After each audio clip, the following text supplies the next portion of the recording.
દેશભરના રમતગમત ક્ષેત્રે એક નવો ઇતિહાસ બન્યો છે.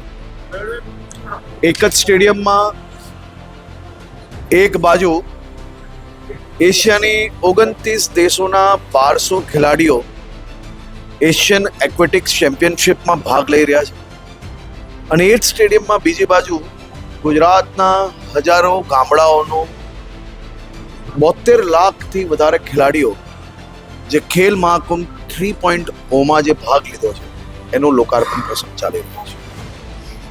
આ વર્ષે ગુજરાતના ખૂબ મોટી સંખ્યાના યુવાનો, એમ કહેવાય છે કે આજ તકના બધા જ રેકોર્ડો આ વખતે ખેલ મહાકુંભના રજીસ્ટ્રેશનોમાં તૂટી ગયા છે.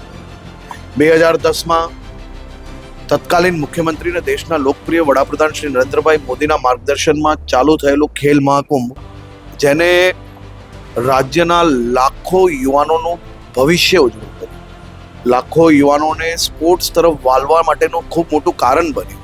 એ જ ખેલ મહાકુંભ આ વર્ષે તમામ રેકોર્ડો તોડીને 72,50,000થી વધારે ખેલાડીઓના રજીસ્ટ્રેશન જોડે આજે શરૂઆત થઈ છે.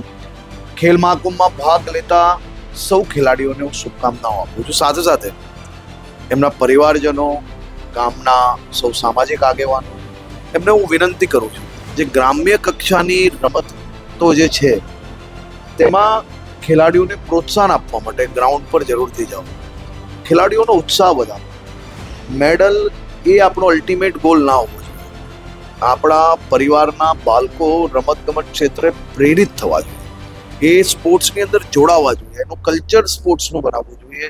એ આપણો અલ્ટિમેટ ગોલ હોવો જોઈએ. એ ગોલ જોડે જોડે જ્યારે ખેલાડી મહેનત કરશે તો જરૂરથી મેડલ પ્રાપ્ત ભવિષ્યની અંદર જરૂરથી કરી શકશે. તેથી મારી આજે રાજ્યના સૌ પરિવારજનોને વિનંતી છે, ખેલ મહાકુંભમાં બાળકો જ્યારે ભાગ લે છે ત્યારે જરૂરથી સ્કૂલોમાં, ગામડાઓમાં, કાર્યક્રમોમાં આપ હાજરી આપો, આપ પોતાના બાળકોનું પ્રોત્સાહન વધારો, તેવી આપ સૌને શુભકામનાઓ.